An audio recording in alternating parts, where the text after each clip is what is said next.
എല്ലാവർക്കും മറ്റൊരു വീഡിയോയിലോട്ട് സ്വാഗതം. നമ്മളിന്ന് റിവ്യൂ ചെയ്യാൻ പോകുന്ന വാഹനം ഹീറോയുടെ എക്സ്പൾസ് എന്ന് പറയുന്ന വണ്ടിയാണ്.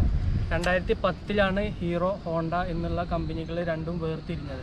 അതിനുശേഷം 2013 ഹീറോ ഇറക്കിയ ഒരു വണ്ടി ഉണ്ടായിരുന്നു, ഹീറോ ഇമ്പൾസ് എന്ന് പറയുന്നത്. പക്ഷേ അത് കാര്യമായ രീതിയിലുള്ള ഒരു മാർക്കറ്റിൽ നിന്നും കാര്യമായ രീതിയിലുള്ള പോസിറ്റീവായിട്ടുള്ള ഒന്നും ആ വണ്ടിക്ക് സംഭവിച്ചിരുന്നില്ല.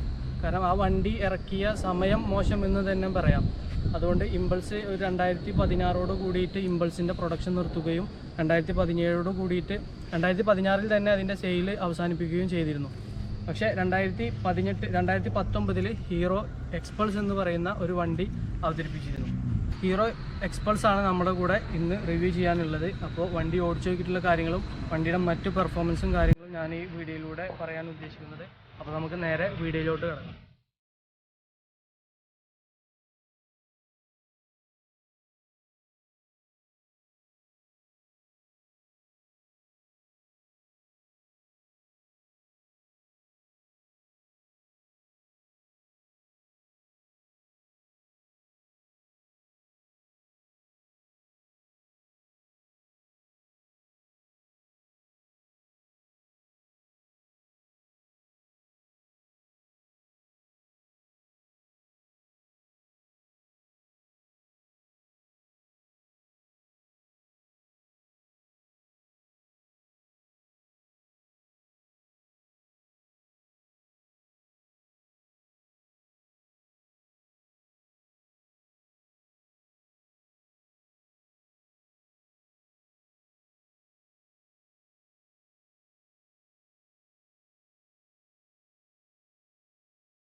ഇതാണ് നമ്മുടെ വാഹനം, ഹീറോ എക്സ്പൾസ്.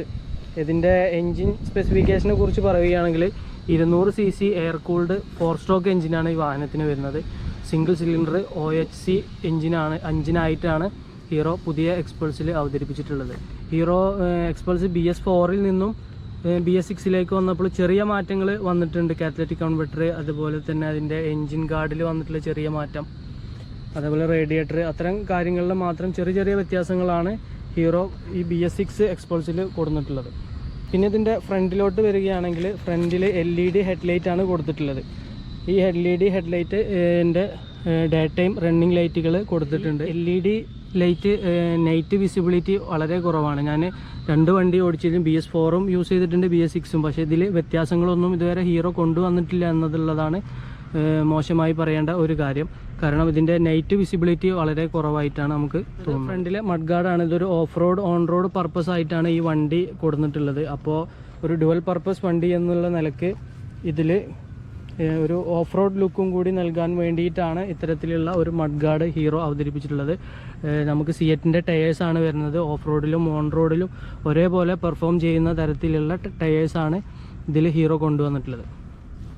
ബ്രേക്സിൻ്റെ കാര്യത്തിലേക്ക് വരികയാണെങ്കിൽ ഫ്രണ്ടിലും ബാക്കിലും ഡിസ്ക് ബ്രേക്കാണ് കമ്പനി കൊടുത്തിട്ടുള്ളത്. അത് സിംഗിൾ ചാനൽ ABS ആണ്. ഫ്രണ്ട് ഡിസ്ക് 276 mm വരുന്നുണ്ടെങ്കിൽ ബാക്കിൽ അത് 220 mm ആയിട്ടാണ് ഡിസ്ക് ബ്രേക്ക് വരുന്നത്. ഇതൊരു സിംഗിൾ ചാനൽ ABS ആണ്. കാരണം ആ ഒരു വിലയെ ഈ വാഹനത്തിന് വരുന്നുള്ളൂ. അതുകൊണ്ട് തന്നെ ഇതൊരു സിംഗിൾ ചാനൽ ABS ആയിട്ടാണ് കമ്പനി കൊണ്ടുവന്നിട്ടുള്ളത്. ഇത് സ്വിച്ചബിൾ അല്ല എന്നുള്ള ഒരു മോശം മാത്രമേ കമ്പനിയുടെ ഭാഗത്തു നിന്ന് ഉണ്ടായിട്ടുള്ളൂ. സ്വിച്ചബിൾ ആണെന്നുണ്ടെങ്കിൽ ഒരുവിധം ഓഫ് റോഡ് പോകുമ്പോഴൊക്കെ നമുക്ക് ഈസി ആയിട്ട് ഒരു ബട്ടണിൽ തന്നെ ABS ഓഫാക്കിയിട്ട് ഓഫ് റോഡിൽ നല്ല രീതിയിൽ പെർഫോം ചെയ്യാനായിട്ട് സാധിക്കുമായിരുന്നു. പക്ഷേ ഇത് സ്വിച്ചബിൾ അല്ല, ABS സ്വിച്ചബിൾ ആയിട്ട് അല്ല കമ്പനി കൊണ്ടുവന്നിട്ടുള്ളത്. പിന്നെ ഇത്തരത്തിലുള്ളൊരു വലിയ വാഹനമായ നിലയ്ക്ക് സീറ്റ് ഹൈറ്റും ഗ്രൗണ്ട് ക്ലിയറൻസും, അതായത് ഓഫ് റോഡിൽ പെർഫോം ചെയ്യേണ്ട ആ ഒരു സാഹചര്യം വരുന്ന സമയത്ത് നമുക്ക് ഗ്രൗണ്ട് ക്ലിയറൻസ് അത്യാവശ്യം അനിവാര്യമായ ഒരു ഘടകം തന്നെയാണ്. അപ്പോൾ ഈ ഗ്രൗണ്ട് ക്ലിയറൻസ്, ഇതിൻ്റെ വണ്ടിയുടെ ഗ്രൗണ്ട് ക്ലിയറൻസ് വരുന്നത് 220 mm ആണ് ഗ്രൗണ്ട് ക്ലിയറൻസ് വരുന്നത്. ഇതിൻ്റെ സീറ്റ് ഹൈറ്റ് എന്ന് പറയുന്നത് 823 ആണ് ഇതിൻ്റെ സീറ്റ് ഹൈറ്റ് വരുന്നത്.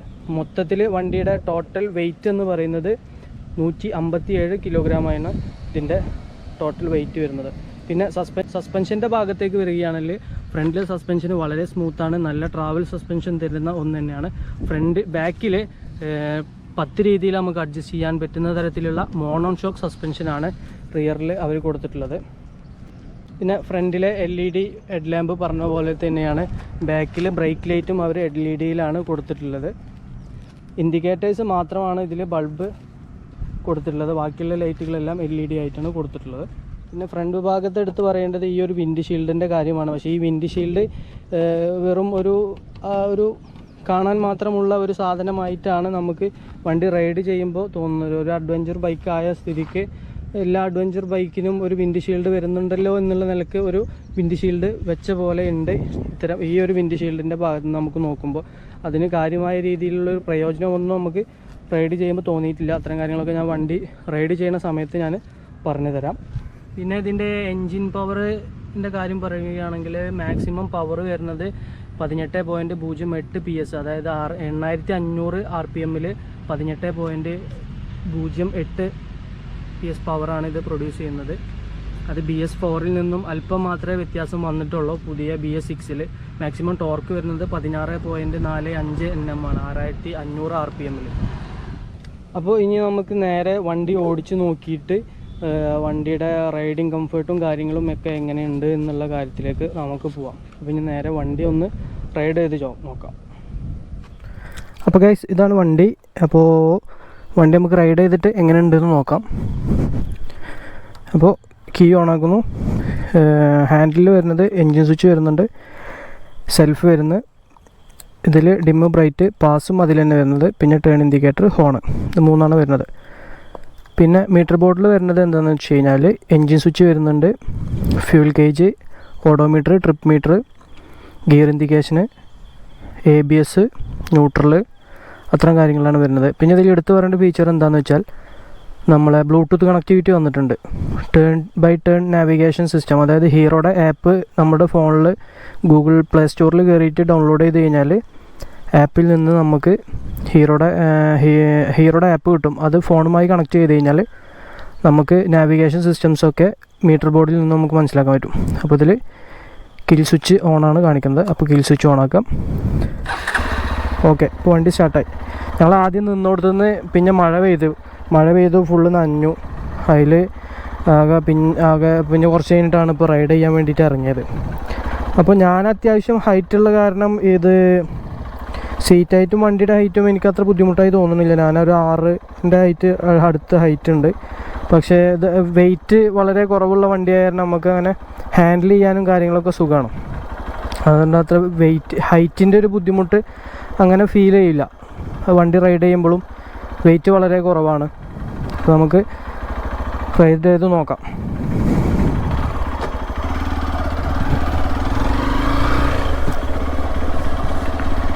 ഫസ്റ്റ് ഇതിൻ്റെ ക്ലച്ച് പറയുകയാണെങ്കിൽ ക്ലച്ച് വളരെ സ്മൂത്തായിട്ടുണ്ട്. BS4-നായിട്ടും ഒന്നുകൂടിയും സ്മൂത്തായിട്ടുണ്ട് ക്ലച്ച്. പിന്നെ ഗിയർ BS4-ൽ അത്യാവശ്യം കുറച്ച് ടൈറ്റുള്ള ഗിയറായിരുന്നു. ഇപ്പോൾ അതിലൊന്നും കൂടിയും റിഫൈൻഡ് ആയിട്ടുണ്ട്. ഗിയറാണെങ്കിലും ക്ലച്ചാണെങ്കിലും എൻജിനിലും നല്ല രീതിയിൽ റിഫൈൻമെൻറ്റ് വന്നിട്ടുണ്ട്. നമുക്ക് റൈഡ് ചെയ്യുമ്പോൾ അറിയാനുണ്ട്. പിന്നെ ഇതിൻ്റെ സസ്പെൻഷൻ ആണ് മോണോഷോക്കാണ് ബാക്കിൽ വരുന്നത്. ഫ്രണ്ടിലും നല്ല രീതിയിൽ ട്രാവലിംഗ് സസ്പെൻഷൻ വരുന്ന ഒരു സസ്പെൻഷൻ തന്നെയാണ് ഫ്രണ്ടിലും കൊടുത്തിട്ടുള്ളത്. അത് നമുക്ക് നല്ല ഒരു ഓഫ് റോഡ് ക്യാപ്പബിലിറ്റിക്കൊക്കെ അത്യാവശ്യം നല്ല ഗുണം ചെയ്യുന്ന രീതിയിലാണിത് കൊടുത്തിട്ടുള്ളത്. നമുക്കിപ്പോൾ അത്യാവശ്യം ഒരു ചെറിയ കട്ടർ കണ്ട അതേപോലെ ഒന്ന് എണീറ്റ് നിന്ന് ഓടിക്കാവുന്ന തരത്തിലുള്ള കട്ടറുകളെ സസ്പെൻഷനാണ് കൊടുത്തിട്ടുള്ളത്. നമുക്ക് സിമ്പിളായിട്ട് എടുത്തു പോകാവുന്ന തരത്തിലുള്ള ഒരു സസ്പെൻഷൻ തന്നെയാണ് ബാക്കിലും കൊടുത്തിട്ടുള്ളത്. നമുക്കിപ്പോൾ ഒരു ഗട്ടർ പെട്ടെന്ന് കണ്ടു കഴിഞ്ഞാൽ അത് ചവിട്ടി ഗിയർ ചേഞ്ച് ചെയ്തിട്ടൊന്നും പോകേണ്ട ആവശ്യം വരില്ല. കാരണം അത്ര നല്ല രീതിയിലുള്ള സസ്പെൻഷനാണ് ഇതിൽ കൊടുത്തിട്ടുള്ളത്.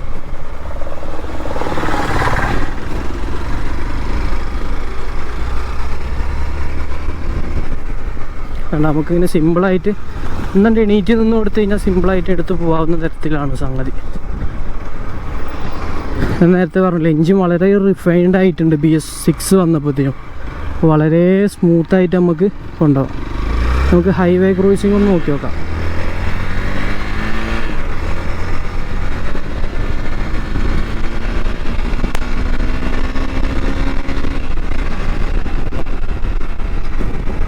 അത്ര ഭീകര പവർ എന്ന് പറയാനുള്ള മാത്രമുള്ള ഒരു CC എഞ്ചിനൊന്നും അല്ലത്. കാരണം 200 CC ആണ് വണ്ടിൻ്റെ എൻജിൻ സ്പെസിഫിക്കേഷൻ വരുന്നത്.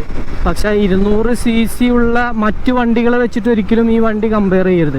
അങ്ങനെ കമ്പയർ ചെയ്ത് കഴിഞ്ഞാൽ നമ്മൾ വണ്ടി എടുക്കാൻ വേണ്ടിയിട്ട് നോക്കുന്ന ആളാണെന്നുണ്ടെങ്കിൽ കമ്പയർ ചെയ്ത് കഴിഞ്ഞാൽ ഈ വണ്ടി എടുക്കണ്ട എന്ന് തന്നെ തോന്നുള്ളൂ. ഇപ്പോൾ BS നമ്മളെ KTM 200 ഒക്കെ ഓടിച്ച് നോക്കുകയാണെന്നുണ്ടെങ്കിൽ, അല്ലെങ്കിൽ NS V3 അതൊക്കെ 200 കാറ്റഗറി CC കാറ്റഗറിയിൽ വരുന്ന വണ്ടികളാണ്. ആ വണ്ടികളായിട്ട് ഇത് കമ്പയർ ചെയ്യുകയാണെങ്കിൽ നിങ്ങൾക്ക് ഈ 200 CC വണ്ടി എടുക്കണ്ട എന്നുള്ള കാര്യം തന്നെയാണ് തോന്നുള്ളൂ. ഈ എക്സ്പൾസ് എടുക്കണ്ട എന്നുള്ള കാര്യമാണ് നമുക്ക് തോന്നുള്ളൂ.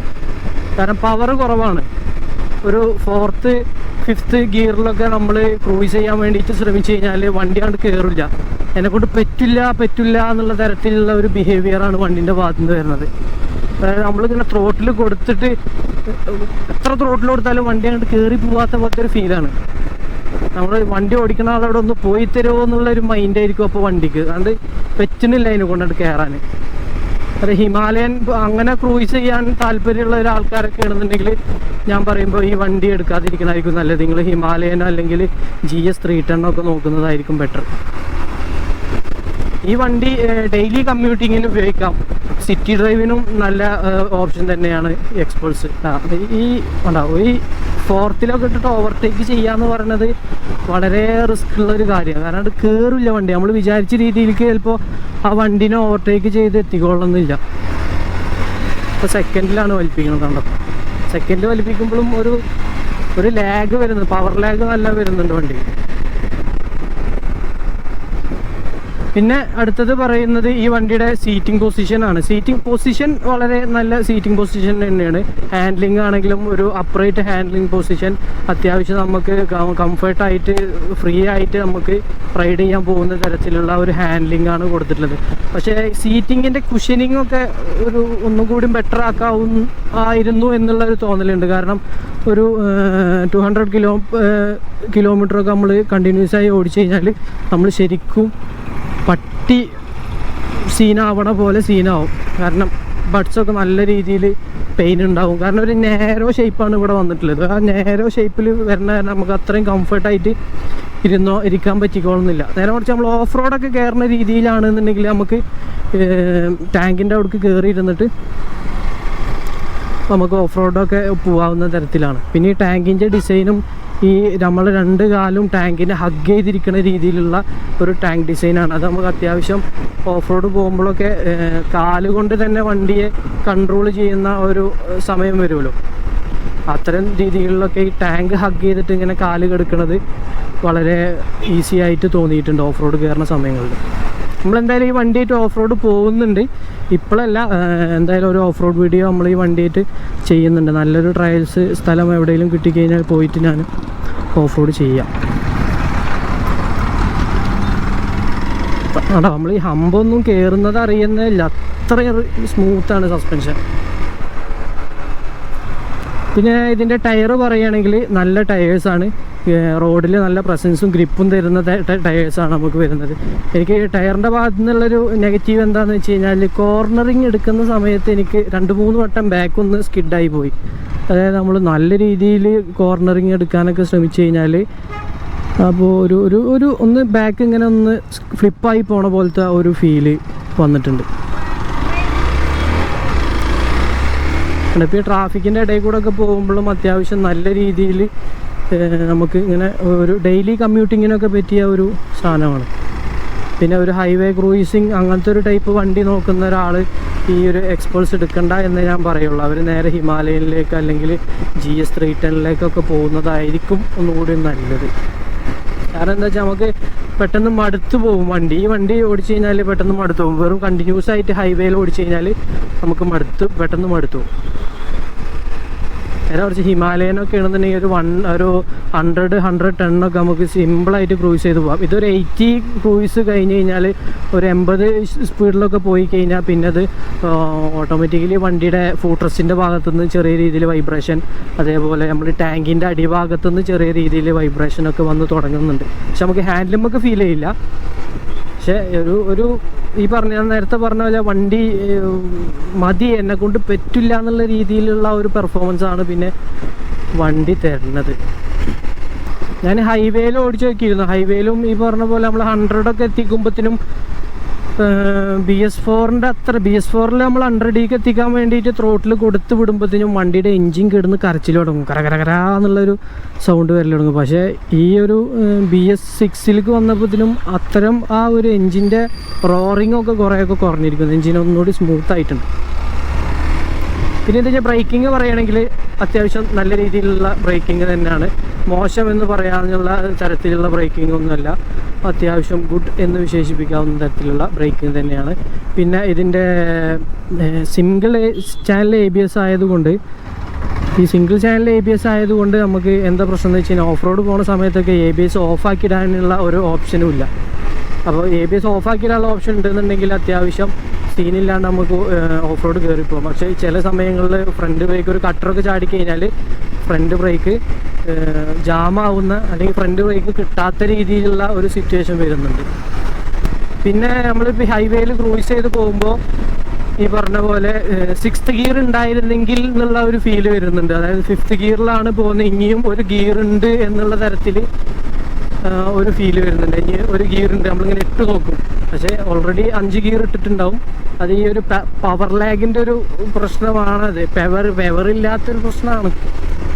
പിന്നെ ഇതാർക്കൊക്കെ എടുക്കാം എന്നുള്ള രീതിയിലുള്ള ഒരു കാര്യത്തിലേക്ക് നമുക്ക് കിടക്കുകയാണെങ്കിൽ ബിഗിനേഴ്സ് ആയിട്ടുള്ള ആൾക്കാർ, അതായത് ഒരു സ്കൂട്ടറൊക്കെ ഓടിച്ച് പിന്നെ നേരെ ബൈക്ക് എടുക്കാൻ ആഗ്രഹമായിട്ട് നടക്കുന്ന ആൾക്കാരുണ്ടെന്നുണ്ടെങ്കിൽ ഡെഫിനറ്റ്ലി നിങ്ങൾ ഹീറോ എക്സ്പൾസ് എടുക്കുകയെന്നുണ്ടെങ്കിൽ നിങ്ങൾക്ക് നല്ല എക്സ്പീരിയൻസ് തന്നെ ആയിരിക്കും.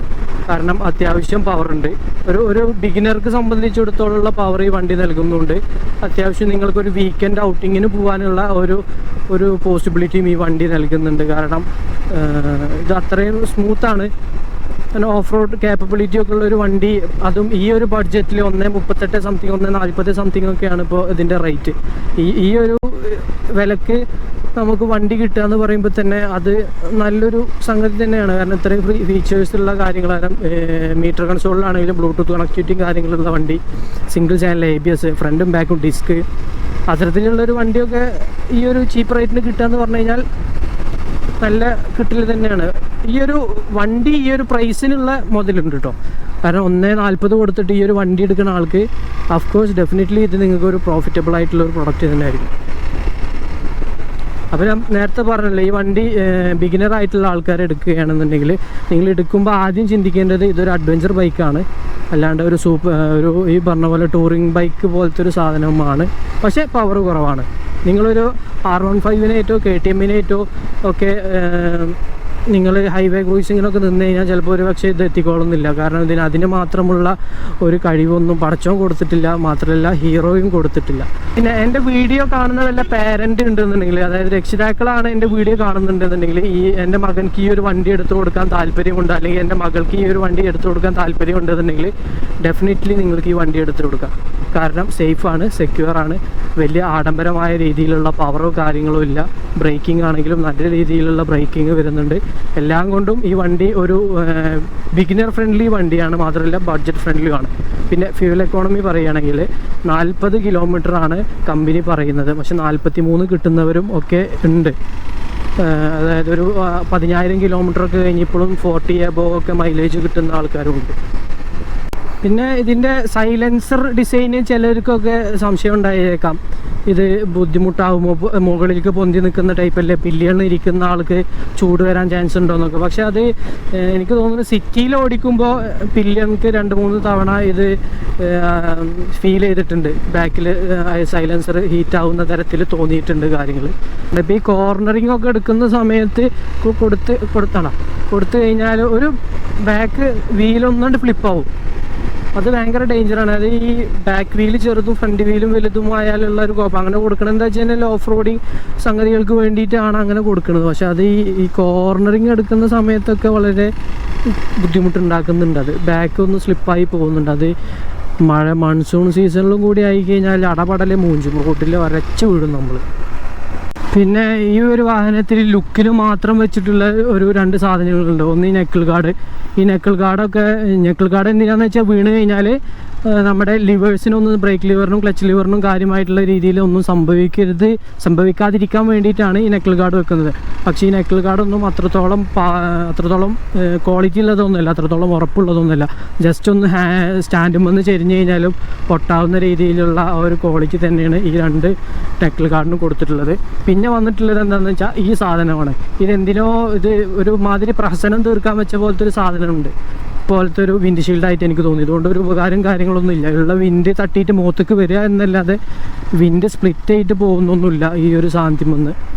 അപ്പോൾ ഞാൻ വീണ്ടും പറയണം, എൻ്റെ വീഡിയോ വല്ല രക്ഷിതാക്കളും കാണുന്നുണ്ടെന്നുണ്ടെങ്കിൽ നിങ്ങൾ ഈ വണ്ടി മകന് ഈ വണ്ടി മതിയെന്ന് സജസ്റ്റ് ചെയ്യണമെന്നുണ്ടെങ്കിൽ ഈ വണ്ടിയുടെ രൂപം കണ്ടിട്ട് നിങ്ങൾ ഞെട്ടണ്ട.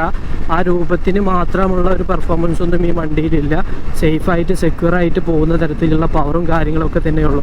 ചില ആൾക്കാർക്ക് ഇതിൻ്റെ മഡ് ഗാർഡ് ഇതൊക്കെ കണ്ടു കഴിഞ്ഞാൽ ചില പേരൻ്റ് ഒക്കെ പേടിച്ച് പോകും. ഇത് പെട്ടെന്ന് ചാടുന്ന ടൈപ്പ് വണ്ടിയാണോ, അതാണോ ഇതാണോ എന്നുള്ള കാര്യത്തിലൊക്കെ വളരെ പേടിയുള്ള രക്ഷിതാക്കളുണ്ടാകും. പക്ഷേ നിങ്ങൾ ഒരു വിധത്തിലും അത്തരം പേടികളൊന്നും വേണ്ട. കാരണം അത്ര ബുദ്ധിമുട്ടുണ്ടാക്കുന്ന തരത്തിലുള്ള പവറോ കാര്യങ്ങളോ ഒന്നുമുള്ള വണ്ടിയല്ല ഇത്.